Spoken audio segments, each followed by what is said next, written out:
అలా నిగ్రహంగా ఆయన 50 రోజులు పైచిలుకు జైల్లో ఉన్నాక బయటికొచ్చేటప్పుడు, సర్వసాధారణంగా బయటికొచ్చేటప్పుడు 75 ఏళ్ల వయసు గల వ్యక్తి మొన్నటిదాకా అన్ని రకాల ఫెసిలిటీస్‌తో తిండి కానీ, ఏసీ కానీ, వాష్‌రూమ్‌తో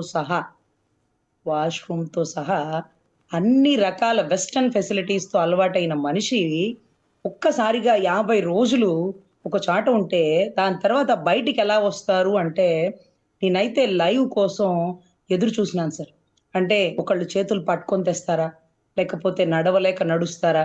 కానీ ఆ వయసులో ఆయన బయటికి నడిచి రావడం ఒక వింతైతే, అన్ని మైకుల ముందు గర్జించడం ఇంకొక వింతైతే, ఆశ్చర్యపోవడం ఒక ఎత్తైతే, దాని తర్వాత బయటకొచ్చి ఆయన కంటికి శుక్లం తీయించుకున్నారండి.